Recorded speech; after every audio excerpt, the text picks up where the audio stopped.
whoever comes in it won't be too far behind. So I'll go ahead and introduce myself. My name is Fabian Laguna. I'm the Vice President of the Student Government Association, and I'm studying a Master's in International Business right now. It's my pleasure to introduce Scott Smith today. And basically the format of the discussion is really just like, I'm going to ask him a few questions about his experience working for the Department of State. He's the lead recruiter for the Rocky Mountain region. So he knows all about the opportunities that exist within the Department of State. And really, I encourage everyone to kind of, really grill him and try to figure out why it is, you would want to work there. And what it is that he's done, and his experiences, and why he thinks it's a beneficial kind of career path. So I guess we can start off by maybe, Scott, if you'll just kind of tell us a little bit about yourself, what brought you here today, and what your goals of speaking to us are. Yeah, sure. Okay, cool. So first of all, thanks to Fabian, Paul, Rebecca, everybody else who helped to put this thing together. I think these events are really, really useful. And it's always good to connect with folks, especially when, we're working from home and all these things. It's good to see some fresh faces on my screen. Some of these faces I actually recognize, and some of these names I recognize. These are people that I've interacted with, maybe over email or something. So that's always good. It means I'm not necessarily scaring everybody off. There's repeat offenders here on the call. Also, I think some of you on the call, it looks like I actually owe email. If that email is sitting in my inbox, rest assured, and I'm looking at least one person very specifically who shall remain nameless, I know there's an email waiting for you, waiting for me in there from you. So I'll get to it. I promise. But a lot of my day is spent doing these kinds of things. And so that's why email doesn't always get answered as quickly as I'd like. So like Fabian said, my name is Scott. I'm a Foreign Service Officer. I work for the U.S. Department of State. U.S. Department of State is part of the federal government. So we're based in Washington, D.C. We're the primary foreign affairs agency for the U.S. government. So, we're involved in the foreign policy conversation in D.C. We work with the White House. We work with other parts of the federal government. We have embassies and consulates all over the world that are very actively participating in that conversation as well. So that's who we are. But I want to talk just specifically a little bit more about myself. Sometimes when I start to talk about the Foreign Service or about the State Department specifically, people have in their mind this kind of preconceived notion about who a foreign officer either is or can be. A lot of times when people hear, oh, you're a diplomat. Yeah, I'm a diplomat. And that gives them this image in their head. Oftentimes that image is of a person who maybe went to an Ivy League school, who came from a certain part of the US, maybe New York, maybe Boston, something like that, that probably came from a family that lived very comfortably. At least for me, before I joined the Foreign Service, those were some of the images that I had. But if I do nothing else on this call today, what I want to do is, to anyone who is thinking that, reverse their thinking 180 degrees. I'm a Foreign Service officer. I'm a diplomat. I grew up on a farm in Indiana that's been in my family for a couple hundred years. I grew up in a town with about 800 people, 900 on a good day. No stoplight, no fast food restaurants, no nothing. Took us 25 minutes, 30 minutes to get to a grocery store. My day-to-day life was walking down to the river with my brother and a couple of kids that lived kind of about a mile down the road, and catching crawdads or crayfish, depending on where you live in the United States, catching tadpoles, minnows, stuff like that. My mom got bit by a snapping turtle. It was a huge deal. This is my background. I went to school, obviously, through high school, I was in my hometown. And then for college, I was lucky enough to get a full ride scholarship. And I'm not saying that to brag. I'm saying that to let you know that, honestly speaking, my family, when I was a junior, told me, look, we understand you have academic talent. We understand that you don't want to take over the farm. We understand you want to go to college.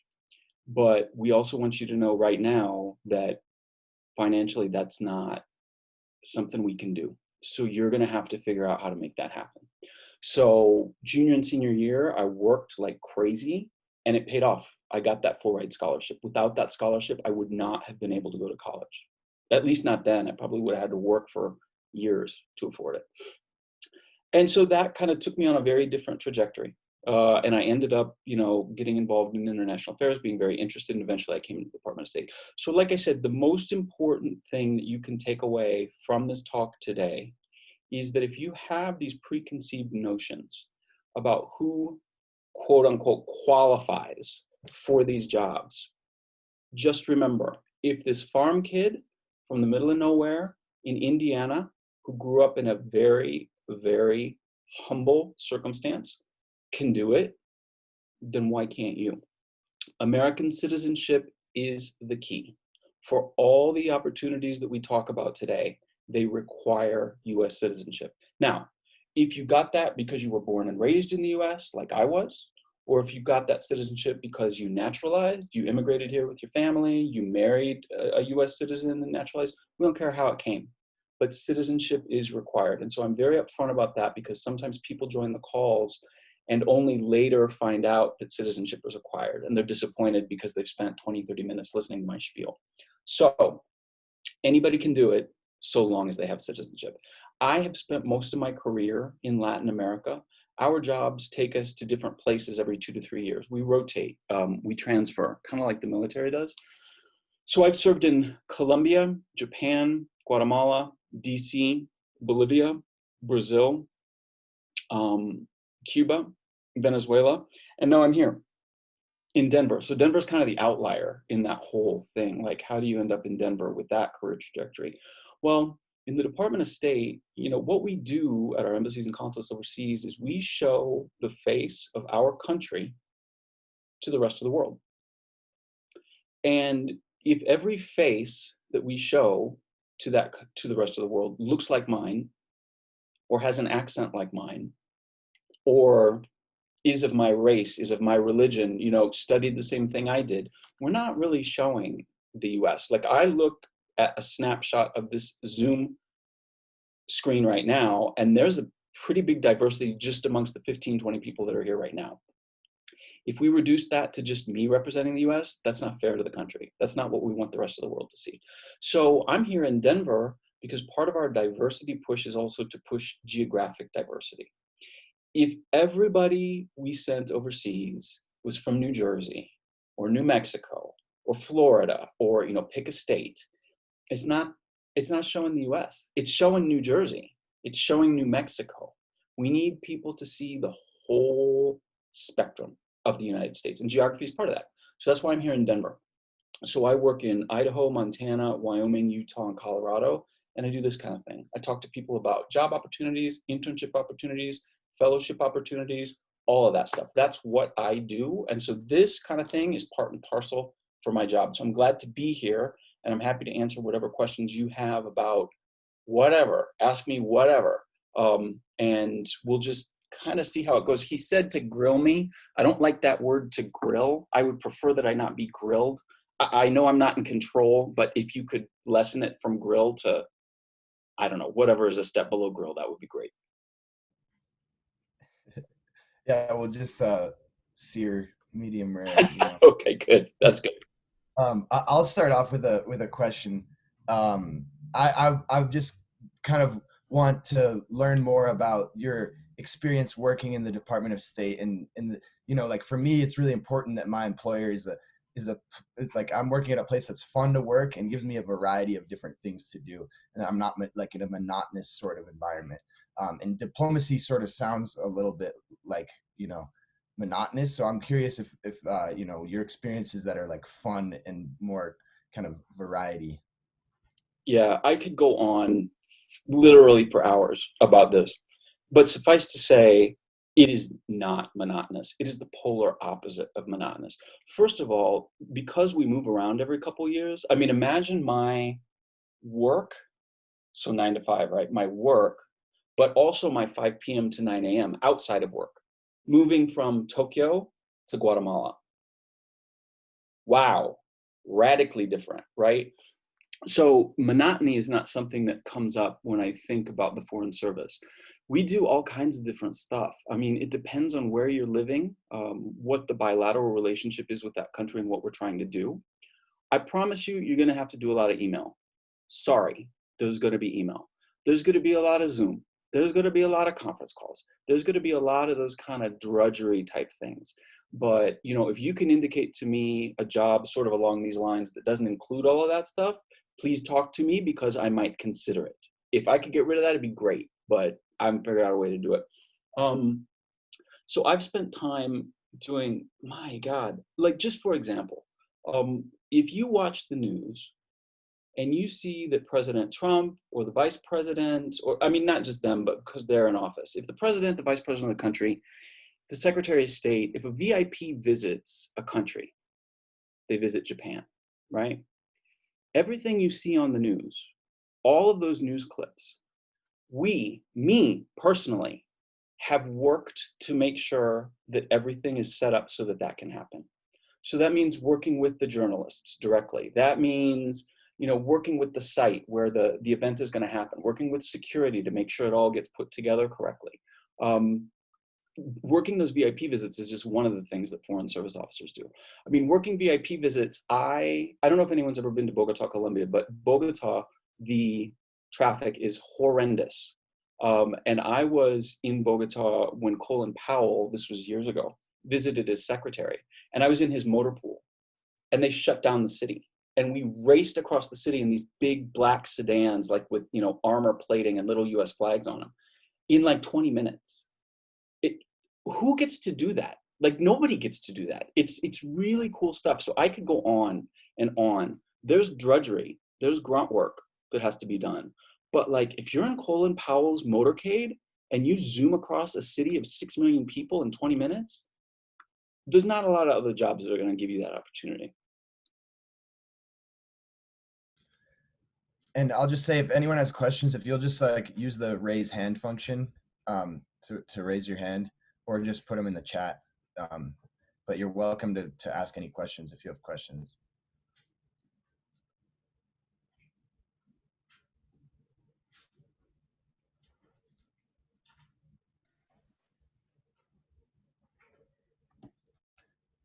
Well, I'm gonna keep going then. I'll keep I'll keep going and asking you some things, Scott.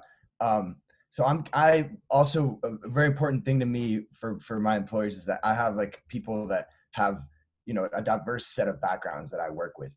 I don't want to work with people that are like all the same. Just like you're saying, you know, the Department of State is looking for, you know, a diverse pool of candidates. But I'm curious, in your experience, what types of people have you been working with, and what sort of relationships have you had the opportunity to form? Yeah, that's a really good question. And this is kind of a conversation that the whole country is having right now. So I think it's really good to bring it up. If I had the time, I would actually bring up my personal Facebook page to show you something I posted because it relates exactly to your question. Probably about 3 years ago, I don't remember when it was, 3-ish years ago, I was working in Sao Paulo in Brazil. And Brazil, for those of you that might not know, is an incredibly diverse country. Huge Afro descent population, big Arab Brazilian population, huge number of Japanese immigrants that went there, plus the Europeans. It is, in fact, trivia for the day, when geneticists are looking for gene pools to compare Americans with, they don't look at Canada, they don't look at England, they look at Brazil. We are genetically closer to Brazil than literally any other planet, any other country on the planet. Fascinating. One of the postings I put on my Facebook page, because it struck me as I was riding home, like I'm sitting in the bus in Sao Paulo riding home, and it struck me the diversity of my office. And so I posted something on my Facebook page, just randomly, you know, not really directed at anybody, that says, you know what? I just realized today how diverse my office is. I work with people that just came out of college, and I work with people that are literally over 70 years old, ready to retire. I work with young married couples. I work with people who are older and single. I work with people who are Black and Asian and white and Arab. I work with people from the LGBT community. I work with all of those people in my office. In my office. it's it's amazing. Like, diversity is something I really enjoy talking about, and I think it's important. By definition, in the Department of State, you can't avoid diversity. You can't avoid it, which I think is a good thing, because we have people from all over the world, literally, working with us. And if you've got people from all over the world, by extension, that means diversity is implicit in everything you do. Thanks, Scott. Looks like Andrew has a question. My name is Andrew. We've actually been exchanging emails throughout the summer. And so I guess, sorry, just a lot of my questions are kind of like specific because I actually got accepted for a Department of State internship for the spring 2021 and going through my security clearance right now. And so I guess one question I have is when you said that citizenship is the key, what is like the State Department's view on dual citizenship? Like, is it okay, or would I have to renounce my dual citizenship? Yeah, that's a good question, and a lot of people do ask this question. The answer is it's not a deal killer, so to speak. In other words, if they say, "Oh wait, you have dual citizenship," that's not how that works. Not at all. They look at security clearances very much on a case-by-case basis. The security clearances, the best way I can kind of make an analogy is if you have an equation, a mathematical equation, with about 50, literally 50 different variables. Our diplomatic security people are looking at each and every one of those variables. And then they're looking for a result at the end of the equation, equals whatever, right? That whatever can be impacted by any of those 50 and the grade of difference between A and B and B and C and C and D. So dual citizenship is something they're going to talk about. At the end of the day, what they want to do is they want to make sure that your loyalty is to the United States. That's essentially their function. And that you can't be compromised and all of this stuff. So if you are a recent immigrant from North Korea who until last year worked in the North Korean, whatever their spy agency is, my guess is that's going to cause a lot of red flags. However, if you are, like a lot of people here, like, well, my mom and dad came here when I was 12. I've been here for the past 10 years. I don't know the country back home where they came from. It's going to be mitigated significantly. They're going to ask a lot of questions about it, but it's not an automatic kind of exclusion, like you get booted out of the system. It's not like that at all. Yeah, thanks, Scott. Andrew, just so you know, I have a friend that just got accepted in the fellowship, and he's a Mexican citizen. So yes, I got my dual citizenship to Mexico back when I was 17. Well, congrats on that internship. We have another question from Sarah. She's asking what a successful employee looks like in these roles, and I'm sure there are various different roles that one can assume in the. Sorry, I forgot to unmute myself. Yeah, so a successful employee, I mean, a lot of it is difficult to kind of measure because successful, I don't exactly know what that means. What I want to do really quickly, and I will literally only leave this up for a few seconds, is to share my screen and show you what we call the 13 dimensions, just so that you can see exactly what I'm talking about. These are the 13 dimensions. I hope that you can see the screen with a big 13 on it. Is everybody able to see that? I see some nods, great.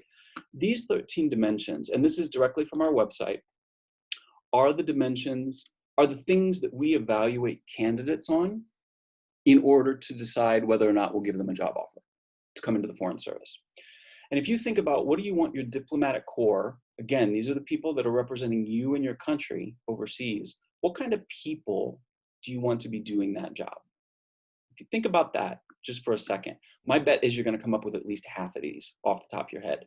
Composure, cultural adaptability, experience, motivation, information integration and analysis, leadership, judgment, objectivity, good communication skills, planning and organizing, resourcefulness, working with others, written communication, quantitative analysis. I'm going to go ahead and stop sharing my screen, but I can post this link in the chat box just for those that might be interested. That's what makes a successful Foreign Service officer. You do need to be able to speak foreign languages in order to remain in the Foreign Service. That's one thing. You'll be required to test at professional level proficiency. And the more senior you go, you might be required to test in an additional language. But bottom line, 13 dimensions. That's what we measure on, and that's what we continue to kind of be evaluated on throughout the course of our career. That's what makes success. Thank you. Yeah, those are probably useful for any job role to have those.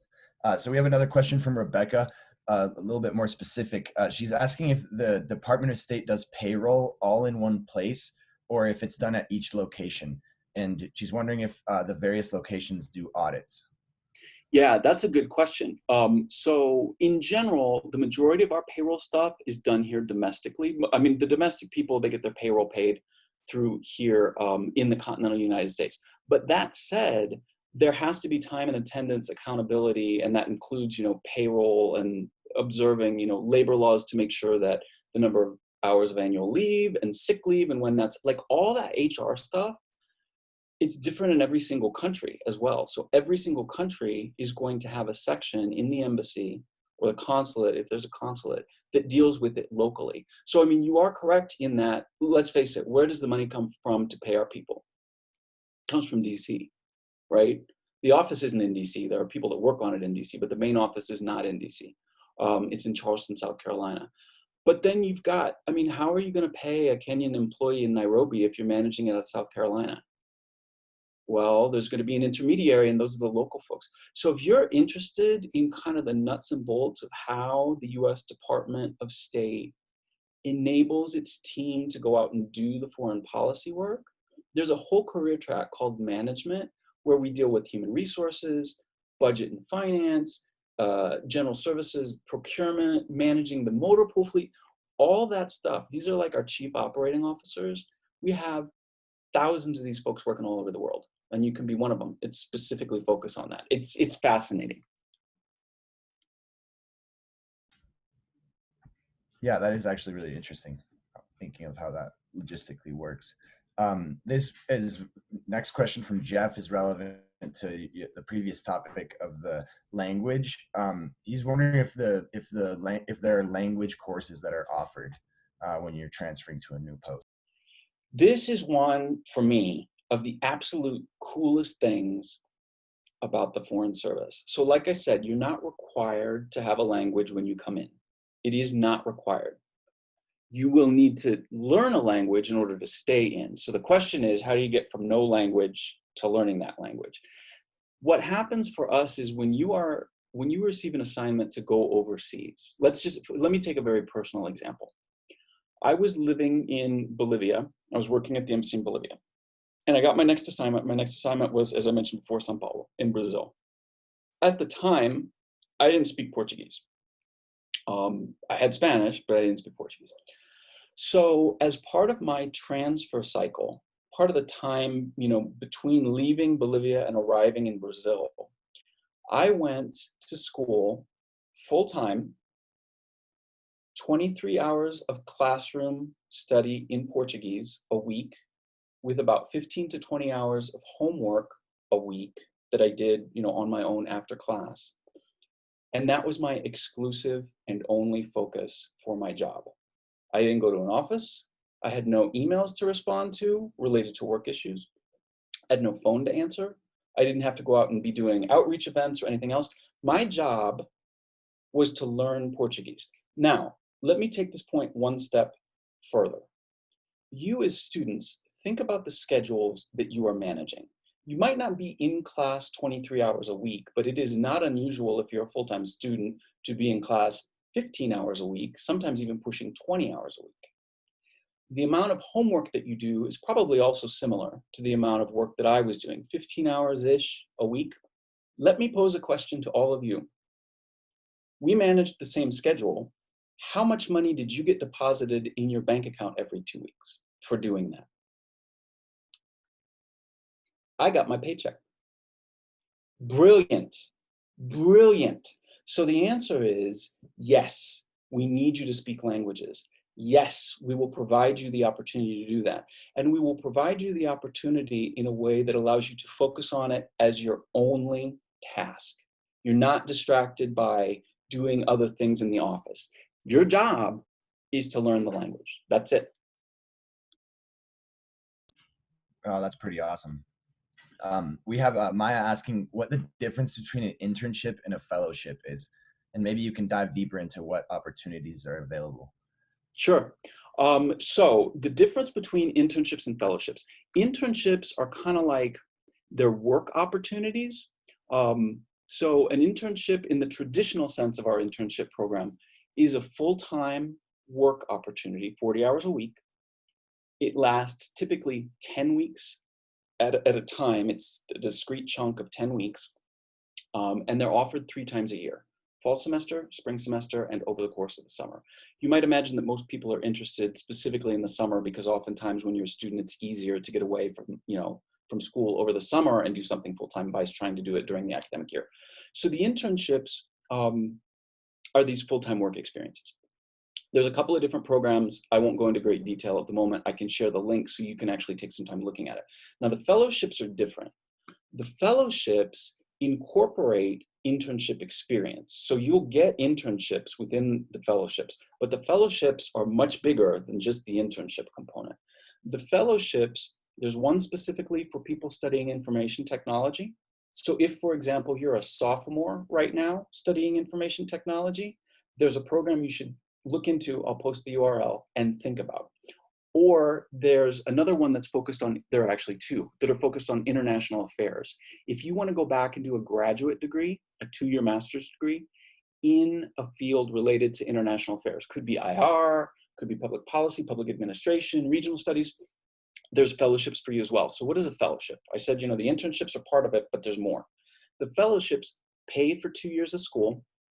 So if you're a sophomore applying for the IT fellowship, it would pay for your junior and senior year. Or if you had already graduated in IT and you want to do a master's in IT, it would pay for those 2 years. Similarly, the IR ones, the international affairs one, pay for a 2 years master's degree. They also give you those 2 paid internships. These internships are paid under the fellowships. So you go and do 10 weeks at an embassy or consulate, 10 weeks at the Department of State in Washington, earn your paycheck. And then at the conclusion of all that, you studied 2 years, you finished the degree, you did the internships, you're guaranteed a job as either an IT professional or a Foreign Service Officer Generalist. So these are really, really good opportunities. What I want to do is, if you will indulge me, I might just share my screen again really quickly to show you where all this stuff is. And I can also post it.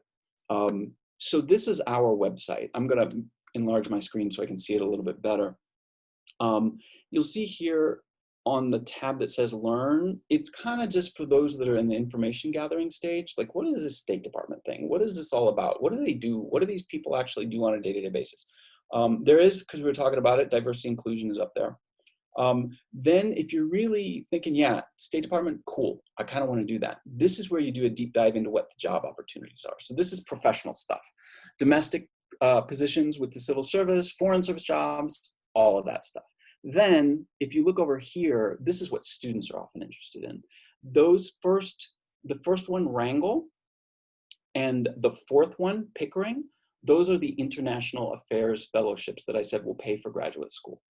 The second one, Foreign Affairs Information Technology Fellowship, FATE, is the one that will pay for 2 years of school if you're studying IT. And then there's also, just while we have it up, there's ways to connect with people. You can find, what recruitment events are going on around the country. This is how you connect with me. You click through and you'll end up clicking on the Rocky Mountain region and find my email address, which we can share anyway. So these are resources that I'd strongly encourage you to look at. But in terms of fellowships specifically, this is where I'd recommend you spend a little bit of time. There's a lot of information. And all 3 of those fellowships that I mentioned are open for applications right now. So you could literally go online and start the application today if any of them are of interest to you. Yeah, I encourage everyone to look into that. I have a friend who just got accepted in the Pickering Fellowship, and he's going to Harvard for free, which is for free. Yep. Yeah.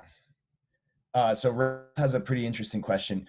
He said that he was in the Navy, and he worked with Department of State personnel a lot, and they talked about the lack of funding, especially compared to the Department of Defense. Maybe you can address if you've had any frustrations along those lines. Well, I mean, black and white, if you just look at the numbers, there's no denying it. Department of State does not have the resources the Department of Defense has. There's a variety of reasons for that. One thing is, the US Department of State typically does not have to purchase an aircraft carrier. Just as an example, right? That could be part of the reason that there's a bit of a disparity, but it doesn't end there. I mean, there are certain things that, staffing cuts, hiring freezes, reduction in program budgets, that sort of thing, that have touched the Department of State. And that does make us kind of do some hard choices about how we evaluate our work, where we're going to prioritize our budgets and things like that. So, I guess my response to that is it's true. I mean, you can't deny it. Just Google it. You'll get two numbers immediately and see, yes, of course the budget is different. But the nature of the work is also different, which has some of the impact. Of course, I wish we had more money. I mean, I wouldn't deny that. Who wouldn't want more money? But there are reasons behind it. And the Department of State, historically, we have had some budget cuts, especially recently. But there are some people on Capitol Hill who really, really get what we do. And oftentimes it's very heartening to see them stand up and say, that's cutting too much.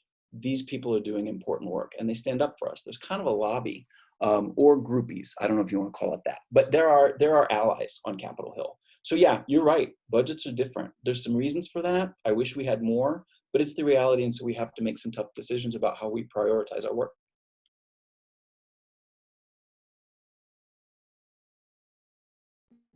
Well, I guess now that we're talking about money, Andrew's wondering how much a foreign service officer makes.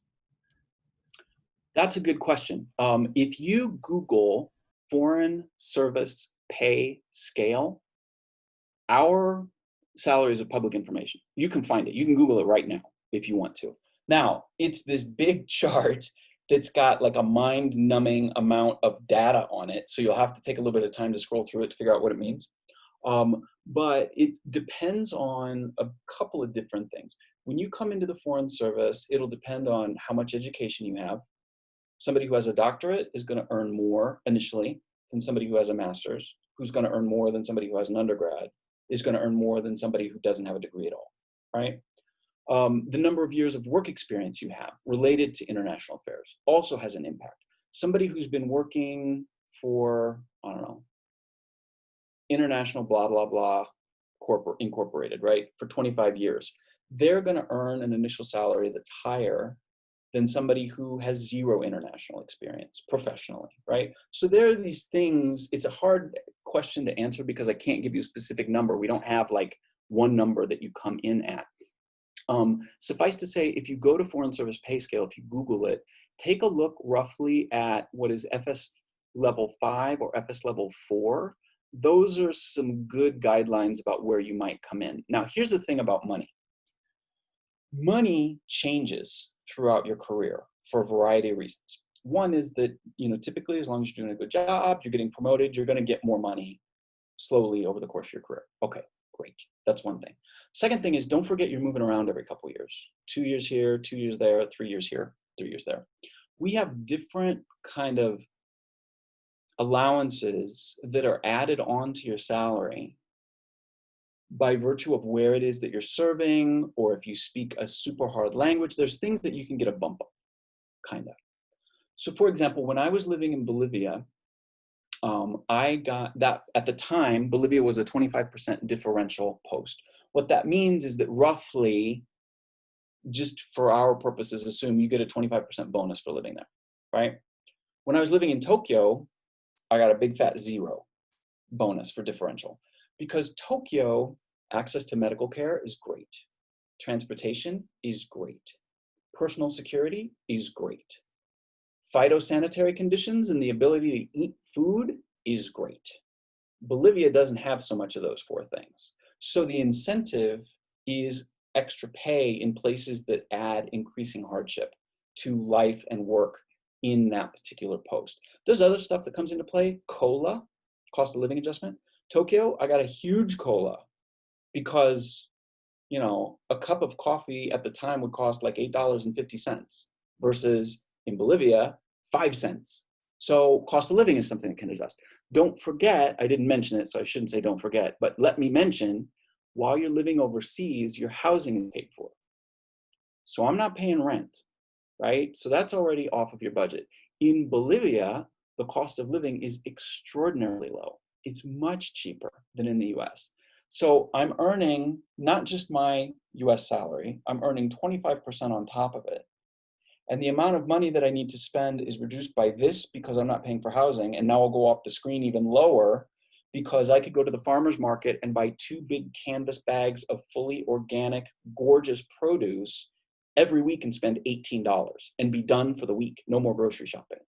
So it's a difficult question to ask. How much am I going to make?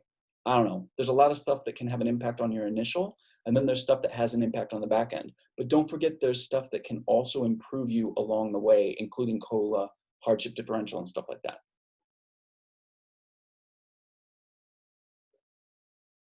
Thank you for that detailed description of the pay. It's a huge scale. I was just looking at it briefly. Yeah, Sarah is wondering, it makes your eyes cross, right? Did you look at the scale and doesn't that make your eyes go like that? Yeah. Yeah. And there's a huge range of it's Yeah, like it's from huge. $30,000 to $200,000. Right, Yeah. exactly. So it's tough to say for sure.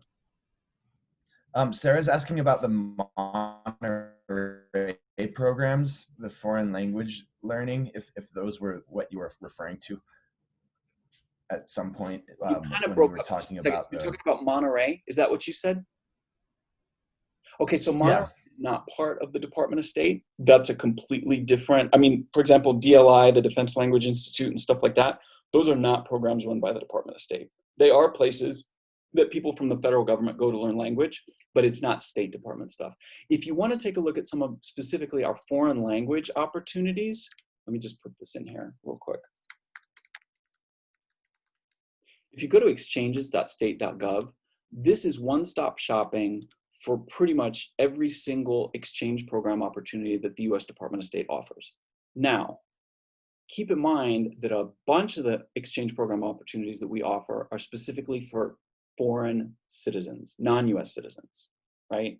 We use them when we're overseas to send students back to the US and stuff like that. So as an American citizen, you wouldn't qualify for those. If you go to that website, you'll be able to see which ones are available for US citizens. So that's what you should focus on. And there are a number of language opportunities there. The Critical Language Scholarship, which I think is actually open for applications right now. The Boren Fellowships are really, really good. These are ways for you to go overseas, spend an extended amount of time and study language and have somebody else pay for it. But Monterey is not part of state. Thanks for that clarification. Melissa's wondering what it's like to be assigned to like dangerous posts or posts that might be, like you were saying, like might not be equipped with the facilities or the security that you'd have in other areas. Yeah, I mean, you know, it's tough. Like, I got held up at gunpoint in Guatemala. Like, they don't just excuse me from local circumstances because I'm a U.S. Foreign Service officer. You're subject to local circumstances. So I got mugged. It happens. The good thing is that we have a whole section in the embassy called the Regional Security Office. And that office, in some ways, is almost like the law enforcement branch of the Foreign Service, of the Department of State. They keep an eye on stuff like counterintelligence stuff. You know, if people are trying to spy on us.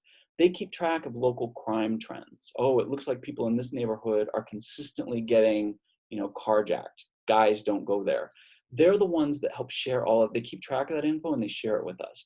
At the end of the day, traditionally, you're not walking around with an armed guard in an armored vehicle everywhere you go. We don't have personal protective detail as just a mid-level Foreign Service officer.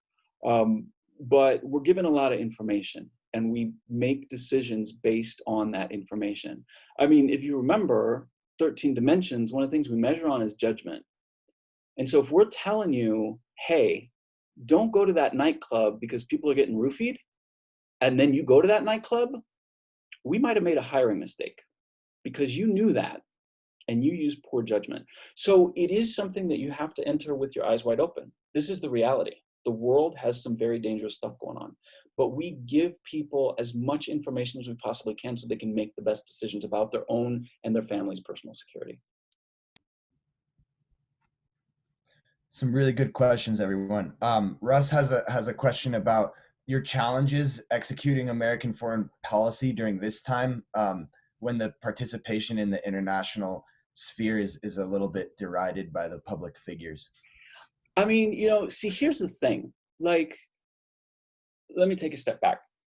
Foreign policy comes from the White House.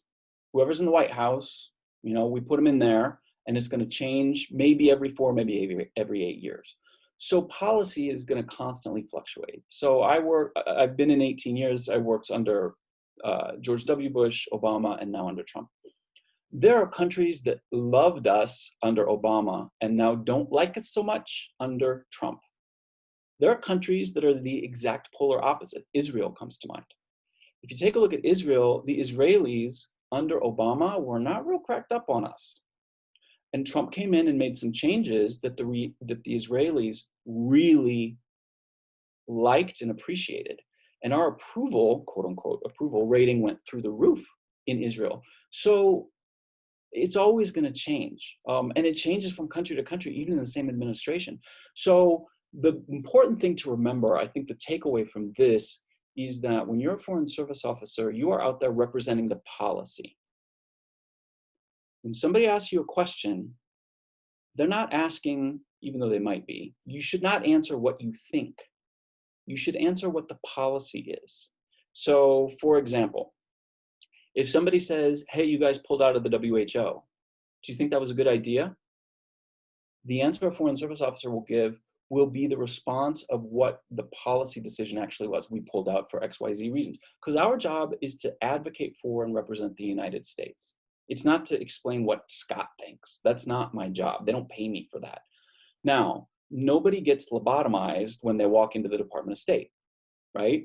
We don't just become zombies and absorb everything. There are people that disagree with policy all the time, blue or red, doesn't matter. And so the challenge for foreign service officers is being able to square that circle, so to speak, knowing that there will be times in your career when you will need to go out and advocate for a policy that you personally disagree with. There are people that resign over that.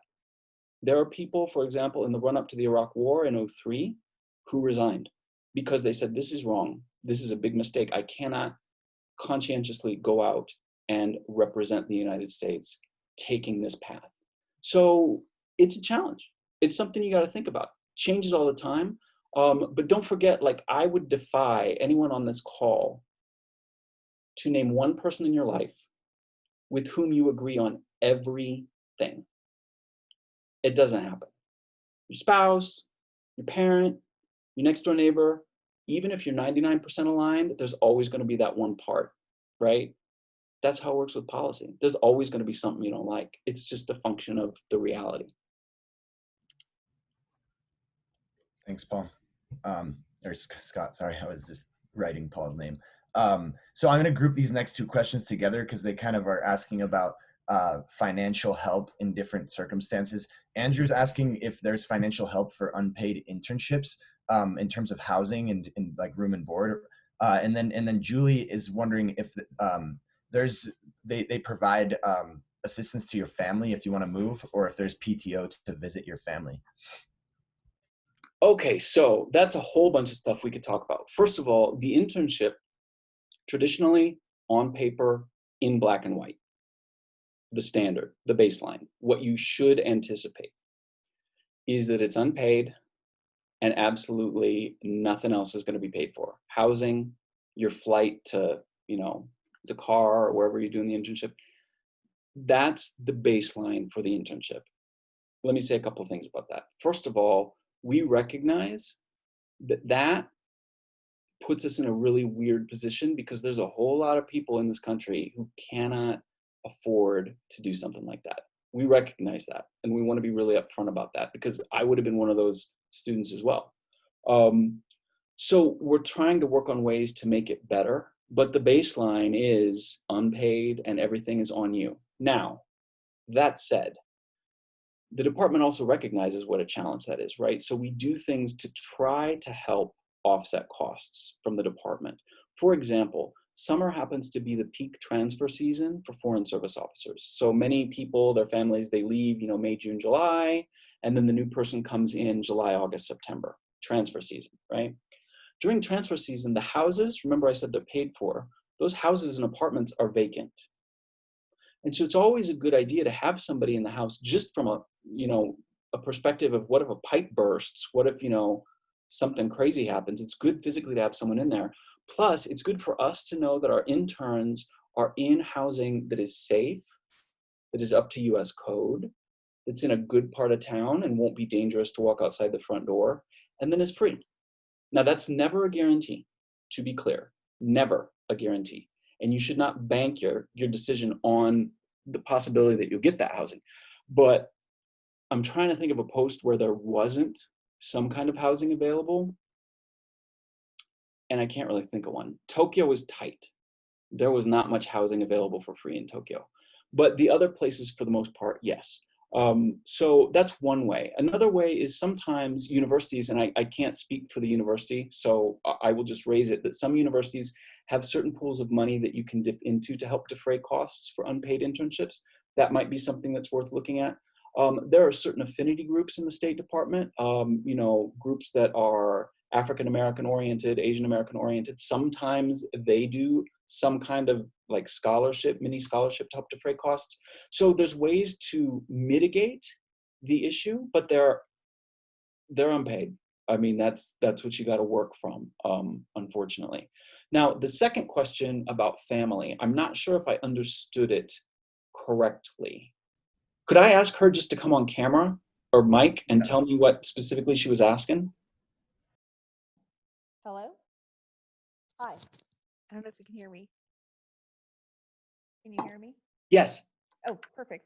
So what if you have a family, I have a husband and 2 girls. How Sure. does that work when you are an FSO? Yep, good question. So the expectation is that your family is going to go with you everywhere you go. That's the baseline. That's the expectation. Now, that said, there are certain places we don't want to send your family. We don't want to send your family to Baghdad, for example. You as a foreign service officer will know very far in advance where you're going as your next tour. It's not like you walk into the office on Tuesday and you get told that Thursday you have to be in Jeddah. That's not how that works. There's months, sometimes even years. Secondly, when you are looking at where you would like to go next, because you do have a significant amount of control over guiding that process, if you want your family to be with you, you should make sure to be selecting out those places that you know they can't go, right? So we assume your family's going to go with you. We assume that your spouse and your kids, K through 12, are going to be with you overseas. Some families opt not to do that, or one child goes away and the rest of the families. I mean, it's up to your family. You do what you need to do and what works best for your family. But the expectation is that they'll be there with you. When children are overseas, there's what's called an education allowance. So they get their schooling paid for. So, in Guatemala, there was an American school. Most of the kids from the U.S. Embassy in Guatemala went to the American school, and the U.S. Embassy paid that tuition. So kids get the opportunity to have a private school education overseas that's it's flexible, because there's, in some places, you could send them to the French school, the German school, the Spanish school, the IB school, the British school, a parochial, like some places have more options than others. But the check gets cut. K through 12, part of your family, part of the deal. So there's always mitigating circumstances. For special needs kids especially, this is something that's important to flag. Special needs kids, as the name implies, have very specific needs in their learning and in their health. And a lot of places around the world don't offer the same level of instruction, care, whatever it is. And so as a foreign service officer, if you have a special needs kid especially, it's very important as part of your thought process to think, do I want to go there? What's it going to be like for my child? What's the education going to be like for my child? Your whole life is moving with you. Every part of your life is going to be impacted by this. So there's a lot of considerations you need to make, and every family is different and comes to the conclusion in a different way. Thanks for that, Scott. Yeah, it's like one of the common themes here is the variety of different situations and kind of the variability of everything, given the global nature of this job. Uh, we have Maya asking a question about the test, if there's any tests that you have to pass in order to become a foreign service officer. Oh boy, is there a test? Yes, there is a test. I do not want to go down this rabbit hole on this call because it is extraordinarily detailed and it can be a little mind bending. My strong recommendation would be that you go to the website. There's an infographic that's very good on Foreign Service Officer test that describes the 8 steps and the specific order and what happens. Suffice to say, you register, there's a written test, then there's an oral assessment, and then there is a medical and security clearance process. That's distilling it to way simple circumstances, but it's multi-step and it takes a while. This isn't something you walk in on Tuesday, take the test, and Wednesday morning you have a job offer in your email. This can be 8, 10, 12, 14, 18, 24 months. It's long.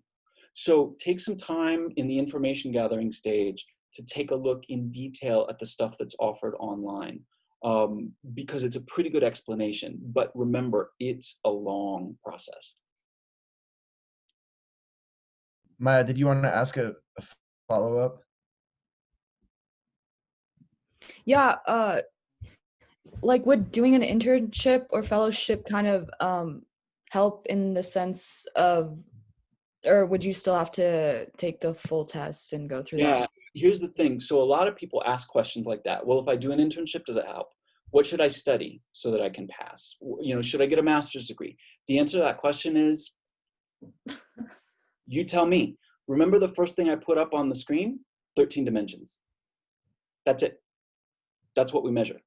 So if you have no formal education, don't have any professional experience, only speak English, never did an internship, but demonstrate those 13 dimensions throughout the course of the intake process, great, you get a job.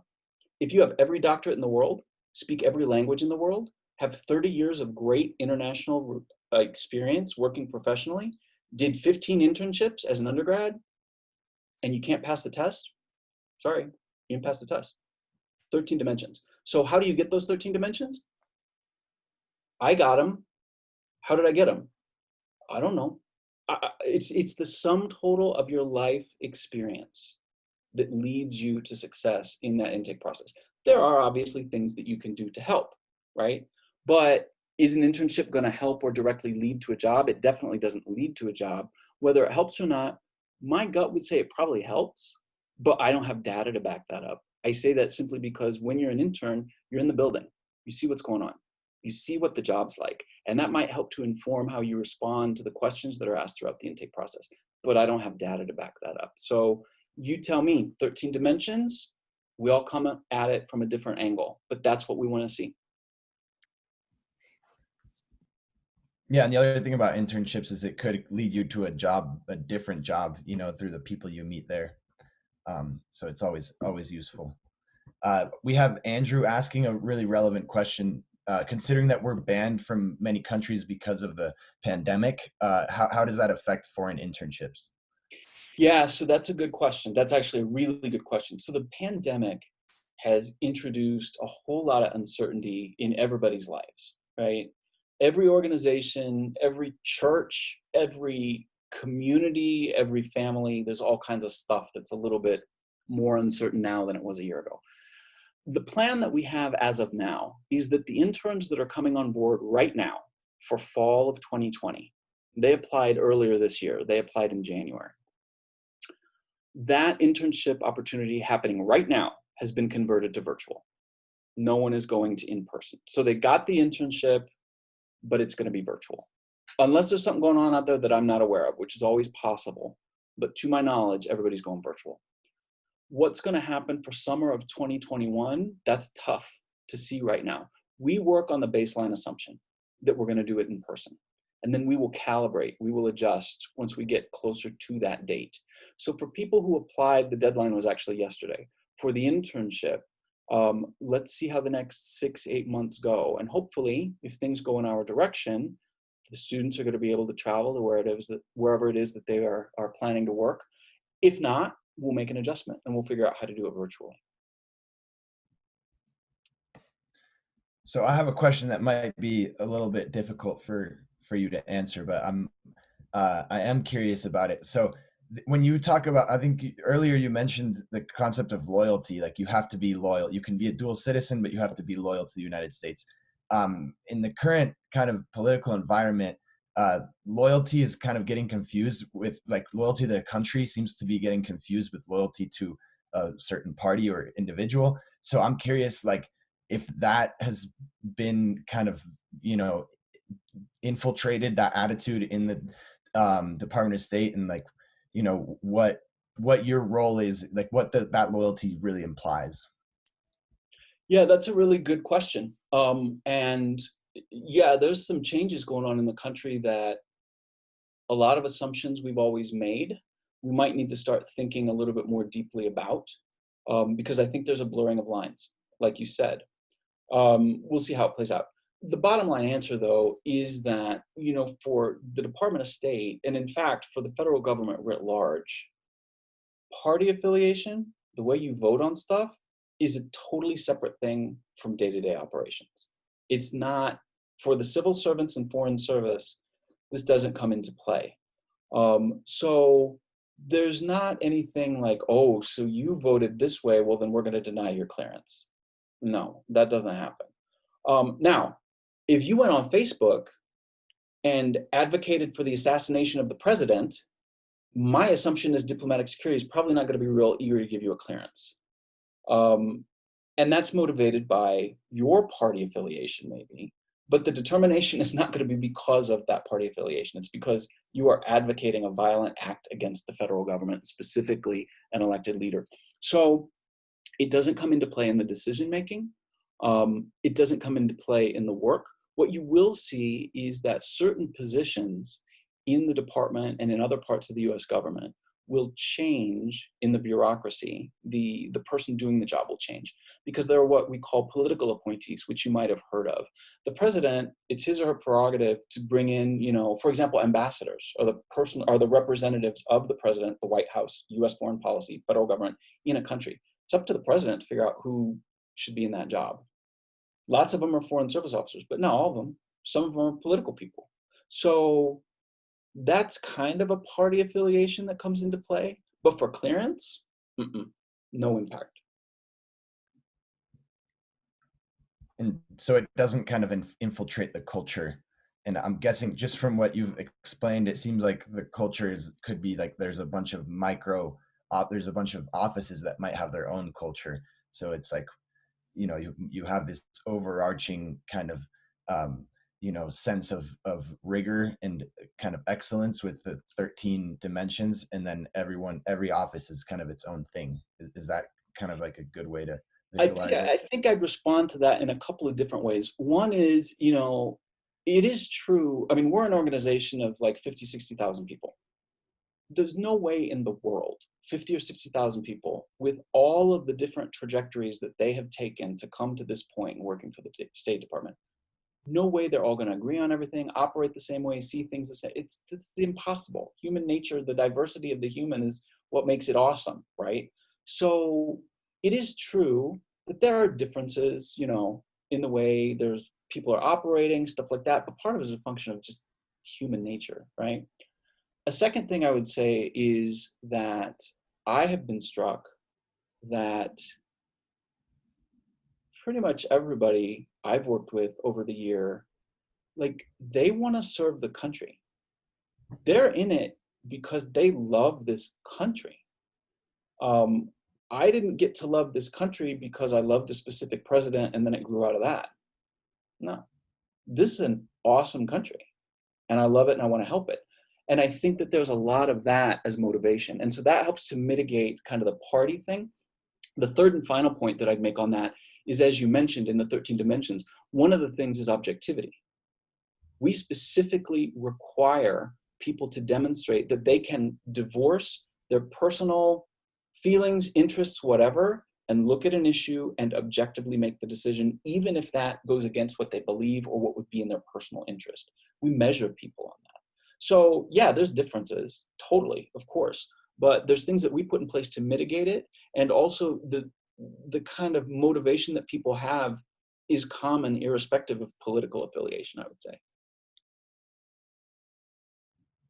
Maya, go ahead and ask your question.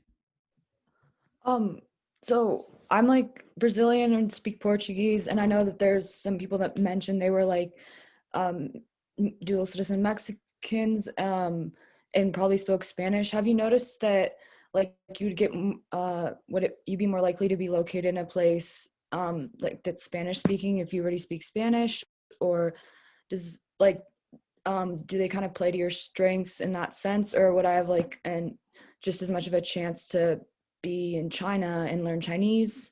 Yeah, that's a good question. Because a lot of people, you know, they come at it from two different ways. Either they don't want to be pigeonholed, or they do want to be pigeonholed, right? And so the issue is whether or not that's going to happen.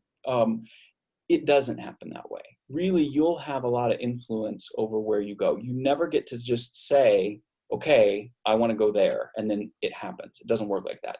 But nor do you walk into your office, like I said, and just get an email out of the blue that says, we're sending you here for whatever reasons. It doesn't happen like that. Now, the Department of State kind of reserves the right to do the latter, to send you wherever we need you. That's something you have to agree to. You have to agree in principle that you're available to go anywhere, anytime. That's part of the deal. But in order for that to happen, there would have to be such a huge national security issue where you have a specific skill set, perhaps a language, that would be useful in addressing and protecting the American people and the United States. So that's a long way of answering your question. No, not really. You don't really get pigeonholed. Now, to focus in, and I don't want to get too like deep in the weeds, but Brazil is tough because there are certain countries like Brazil that if you're a dual citizen, the moment you set foot in that country, in their eyes, you're a Brazilian. You're not an American. They don't care. You are subject to Brazilian law. So for example, I know Brazilian Americans who were born outside or moved outside of Brazil in their youth and have grown up in the United States, and guys have never done their military service. And they don't want to set foot in Brazil. Because as soon as they do, they're going to ask at immigration, you're 23, have you registered for that?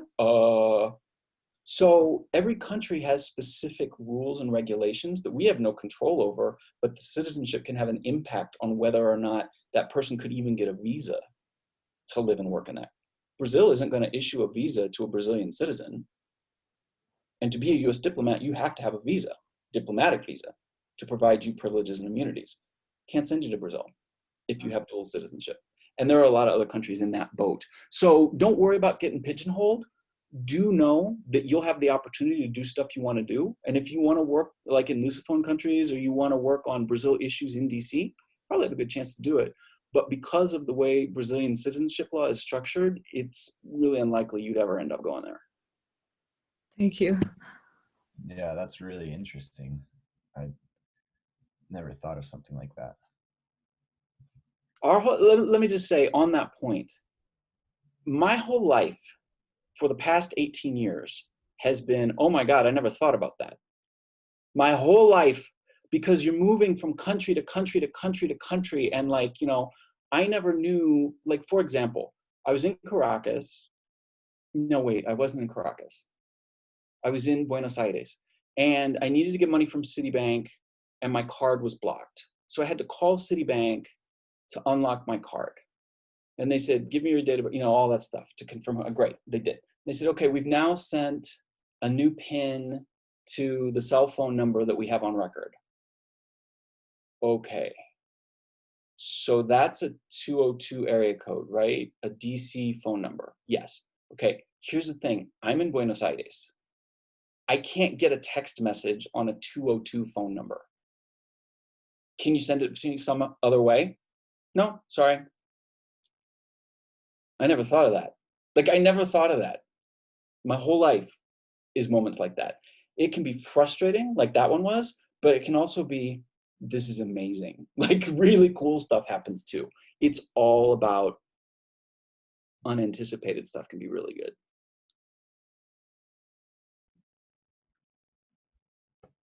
I'm curious, Scott, what are your professional aspirations within the organization? What is your kind of vision for yourself? Yeah. So the thing about this job that's cool is that in a lot of ways you do have that significant amount of control and can kind of create a path for yourself that's not dictated by others. You get to pick and choose. I have had a great experience working in Latin America for the majority of my career. I've really enjoyed it. But honestly speaking, I think that my biggest career aspiration, the one job I really wanted to do was this job, was to be the diplomat in residence somewhere. Because I've had such a good experience with the Department of State that I want to make sure that others that might not have even like ever in their lives considered this job have the opportunity to hear about it and give it some thought. So this, honestly, not making it up, this job as a diplomat in residence is one that I had wanted to do for a long time. And when the opportunity came up and they offered it to me, I grabbed it and did not look back. So this is kind of the one thing I really wanted to check off my list. Thinking about what I'll do after my DIR job, I'll go somewhere. I don't know where I'm going to go. But as I think about it right now, I was literally thinking about this yesterday. I kind of want to go back and study a language again. And I want to study like a wild, like weird, rare language. Like teach me Georgian or something like that, right? Who speaks Georgian? Nobody speaks Georgian. How cool would it be to study Georgian for a year? Or Albanian or Swahili, like these languages that don't get taught in high school or even the college level. And I get to do it for 6 months or a year. I have no other job. I get my paycheck. And the State Department has trained me in a skill that will never be taken away from me. When I leave state at some point, they're not going to take away the Portuguese from me. It's in there. Like it's done. It's already there. So that's not a really good way to answer the question, but this job was my big bucket list job. And next, I kind of think I want to go somewhere that requires a new language.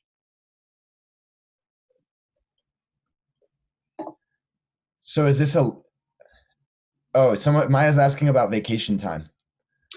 This is a great topic. This is one of the things I like talking about. Because first of all, you should never be shy about asking questions like this. Sometimes if you feel like you're going into an organization that has maybe a workaholic reputation or something like that, you don't want people to be thinking the first thing on your mind is how many days off do I get, right? That's not really the best way to open the conversation. But you need to know what you're getting for giving your time to these places. So for us, the way that vacation time works is that yes, you do get it. But there's some really cool stuff about leave. So throughout your career, like the first, I can't remember if it's the cutoff is the first 3 years or the first 5 years, you get like a certain number of days off a year. And then from 5 years to 15 years, you get like that plus a couple extra. And then from 15 years on, you get more. So you do get, and this is all on the website. If you really want to get into the weeds about it, you can actually look it up. So yeah, there is vacation time and it accrues and it grows over the course of your career. But there's two things that are super cool that are not vacation time, but are like vacation time. One is when you're living and working overseas, you will also get a number of local holidays, up to a maximum of 20 days per year, combined US holidays and local holidays. So if the US has, I don't know how many we have, 11, 12, 13 federal holidays like Veterans Day, President's Day, New Year's Day, right? Then there will be an additional 6 or 7 local holidays that the Post gets to recognize as holidays and close down. So Mexican Independence Day, it's closed. The embassy's closed on Mexican Independence Day. In Latin America, every other day is Saint somebody day. Like Saint him, Saint her, Saint the other one, every here a saint, there a saint, everywhere a saint. There are 20 days a year that you just get off, of which 12, 13 are dependent on the federal calendar, but then you get these bonus things. So you get emails from people, like you'll get, like my mom will call me or whatever, like, you know, why are you even picking up the phone at noon? I was just going to leave a message. Oh, I'm at the beach. Well, what are you doing playing hooky? Oh, no, it's San Cristobal Day and we got the day. You got the day. What's San Cristobal? Like, this is how it works. That's awesome. Second thing, and this is the most brilliant thing.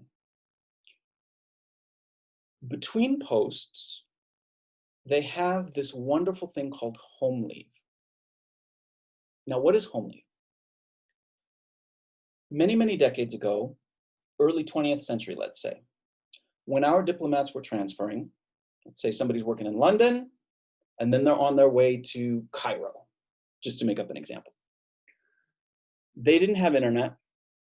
They didn't have regular access to US newspapers. There was no broadcast news. It was really difficult for our diplomats to keep up to date on what was going on in the United States. They're living in London for 3 years and maybe never even went back to the US. So they have a trickle of information, but it's not a whole lot. Well, we want these people to represent our country, right? So how can they do that if they don't even live in the country anymore? So there's this thing called home leave, where we are required to return to the United States, and we cannot leave the United States. We must stay in the United States for a minimum of 20 work days between overseas assignments. There's also a maximum. I don't remember what the maximum is, but it's a chunk of time. It's like 2 months. This is a separate pot of kind of vacation that you accrue throughout your tour. And when you're transferring, you'll work out how many days you can take between the two tours, and then you just go back to the US and you hang out. You can't go anywhere else. You're not going to the Galapagos. You're not going to Paris. You're staying in the US. Because the whole point is you need to be reconnecting with your country. But home leave is awesome because it often happens over summer. And if you have a whole month off over the summer, there's a lot you can do, especially if you have kids, right? Like you can do all kinds of stuff. So the answer to your question is yes, vacation exists. It exists in a variety of ways. And I have found it to be really, really great. Now, there's also limitations on when you can take leave. Like if you decide you want to take leave during the visit of the President of the United States to your country, sorry, guess again, you are not taking leave. Sorry. But as long as it works with whatever's going on at post and your workflow is okay and you got everything under control, yeah, there's plenty of vacation you can take. Thanks for that. That's pretty cool, that home leave. I don't know if anyone has any more questions, but if no one has, I'll ask one more that I'm really curious about. So it seems like it's a very much like a career track you get on for working with the Department of State. And a lot of young people nowadays jump from job to job and don't really have that kind of lifelong career. I'm curious if it's possible to leave and come back, or what kind of is generally like seen as the traditional path with the Department of State. Yeah, I think the labor force, it's changed a lot, just even over the past 10 years, let alone the past 25 or 30 years. So I think you're right, kind of, thinking about a previous generation maybe, or even 2 or 3 generations ago, it was much more traditional. You go in, you get the job, you're there for 40, 45 years, and then you retire. People didn't move around. And now it's much more common for people to move around, and actually people want to be able to move around. Part of the thing about the Foreign Service is that just by virtue of the way it's structured, I'm moving around all the time. I still work for the same organization, but being a public diplomacy officer in Tokyo and then being a public diplomacy officer in Guatemala back to back, yeah, I work for the same organization and the same, payroll cuts my check, but it's radically different. So the diversity just within the positions is something that helps to satisfy that need. There are people that, leave the department early on. It's not a good fit. Might not be a good fit because, again, there's a lot of stuff with this job. It's not just showing up to an office every day from 9 to 5. There's a whole lot of stuff outside you got to think about. But typically, we have pretty good retention. Part of it might also be self-selecting. I mean, if you're willing to go through a 12, 14, 16-month intake process, you're probably serious, and you're probably not looking to quit like 2 weeks after you start. There are some dangers that you need to consider. For example, if you, like me, when I was moving to Brazil, if I'm moving to Brazil and I spend 6 months studying Portuguese and they're paying my check and everything, and then on day 3 in Brazil, I decide, I'm done with the Foreign Service. I'm going to get a big bill to pay back 6 months of Portuguese language classes. So people don't just kind of leave on a dime. There are logical points in time when, if you really are thinking of leaving, you might need to. That said, sometimes life happens. There's a life event, there's a medical event that you need to leave. people do leave. Coming back is not so easy. It's possible. It depends on how many people we need to be hiring at that point and what your personal career track and experience are, and whether or not that's something that we need in the Foreign Service. So you don't just get to walk back in and say, hey, I'm home, give me my badge. It's not that easy. But for example, my boss right now is a woman who, after 9/11, departed the department, worked at a private foundation working with 9/11 families for 10-ish years, and then came back. So it can work. It definitely can work. But the diversity of our assignments almost has that change built in. Thank you for that. We're getting to the end of the time here. If you want to share your screen with your contact information, we do have one more question from Jeff. If y'all want to stay on to listen to the response, but we'll put that information up so that you have it. But yeah, Jeff was just asking about the most difficult or challenging experiences you've encountered and how you've overcome them. Wow. Okay. Well, before I forget, let me just put a couple of things in the chat, and then I'll get to that question. One is my email address. This is how you contact me. The second thing I want to put in there, and I'm going to have to pull it from Chrome, so give me a second to get it in there, but it's a way to register for updates and for information from me and from the Department of State about jobs, internships, whatever. Essentially, wow, my internet is slow. What it will do is it'll ask you questions about things that you're interested in. Are you interested in internships? Do you speak a foreign language? If so, which language? It'll ask you that kind of stuff. And then when opportunities come up that are related to those things you indicated you're interested in, it will automatically send you an email. So if you're really looking for a job, and you're an engineer and you want to do an engineering job for us, click that you're interested in engineering or STEM, and you'll automatically get notified when those opportunities come up. I also want to say, before I talk about my challenging or difficult experiences, is that Ambassador Catherine Ebert Gray is on the call. I don't mean to call her out because she didn't know that I was going to do this. But you, people at school, have a local, literally local resource. She is just off the Foreign Service. You were just in Papua New Guinea, is that right? Exactly. I just left state in December. So you guys have a twofer. Like, I'm here covering the whole region, so my attention to your school is a little diluted. But you have a local resource who can talk to you about her perspective on stuff, what it's been like working with interns, for example, as a supervisor, or hiring people, or how has she seen diversity play out. So like I said, I'm sorry to put you on the spot. She's looking at me a little shifty. I don't know if I made her mad, but no, not everybody gets access to an ambassador, and you guys should take advantage of that, because she's got a lot of knowledge and experience that would be good for you to draw from. She sent some candidates my way as well. So you definitely, when she has events or offers office hours, you should take her up on that. In terms of challenges, there's a lot. Sometimes it really is not so cool being so far away from the US for so long. There's a lot of like niece's birthday party and cousin's wedding and funerals that I've missed, because I can't get back on 48 hours notice from Bolivia. I can't do it. So there's personal sacrifices that are involved with this job. In addition, there's also stuff that you give up whenever you're abroad. Like, if you really get a craving for whatever it is that you're craving and it's not available, I mean, these things happen, right? But in terms of challenges, really, really tough challenges, fortunately, I don't think I've come across anything that's sort of insurmountable or ever made me want to walk out the door. That never happened. But there's challenges. Sometimes, for example, Washington makes decisions about policy and they forget to tell us. And then I see the ambassador smiling. And then we are there on the front line. Like, I remember specifically, let me give you a very clear example. And I won't call out the person because she might know him, so I don't want to, but I bet you're going to be able to guess who I'm talking about.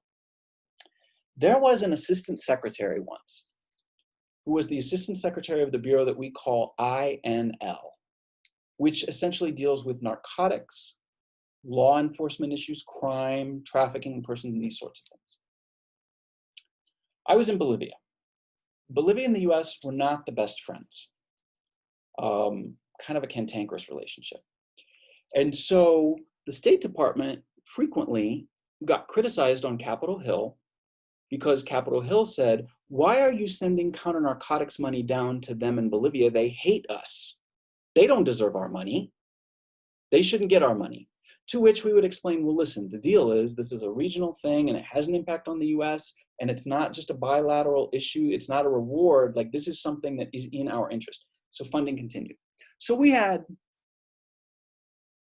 50, maybe 45, 50 people at the embassy, most of whom are Bolivian, working on counter-narcotics issues. I'm sitting in my office and I had on, I don't know what I was watching, but there was a congressional hearing. Okay, I'm gonna watch the congressional hearing. And it happened to be the subcommittee of Western Hemisphere Affairs. Oh, well, guess what? I work in the Western Hemisphere, so maybe I'll pay attention to this, just see what's going on. And it was this assistant secretary testifying in the Congress. Okay. And some of these congressmen who were very against giving counter-narcotics aid to Bolivia began to grill the assistant secretary. Why are we doing this? You're rewarding those people, rah, rah, rah, rah, all of that. And the assistant secretary very dutifully sat there, took off his glasses, and he said, Senator, I am happy to tell you that I have news for you today. We at the Department of State have decided to close our counter-narcotics efforts in Bolivia, and that section in the embassy will be closed. Really? So the assistant secretary just fired 50 people in a congressional hearing that I'm watching on TV? Yep. That's frustrating. That's challenging. Those kind of things happen. You're talking about the US government. It's huge. There's millions of people that are working on issues. And being able to herd those cats is a challenge.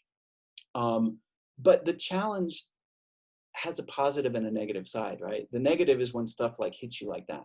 The positive is it's fascinating and you find ways to make it work. And the sense of satisfaction when you get it to work, you can't pay me for that. The satisfaction is tremendous. So that's how I would respond to that question. Thank you for that response. And I appreciate all of you staying a little longer to listen to Scott's super interesting stories. But yeah, we're gonna wrap it up. I'm gonna ask Paul to maybe send a recap email if possible to all the attendees with the recording information, if you could, and then maybe any links that Scott wants to include in his email contact information as well. But yeah, I encourage you all to stay connected with Scott. I certainly got a lot from this presentation or this chance to kind of interview him, and I definitely am considering the Department of State for a career path right now. So it was impactful for me, and I hope it was for all of you as well. But cool. Yeah, thank you so much for attending. I hope you all have a wonderful afternoon. Okay, thanks to everybody. See you again. Take care. Take care.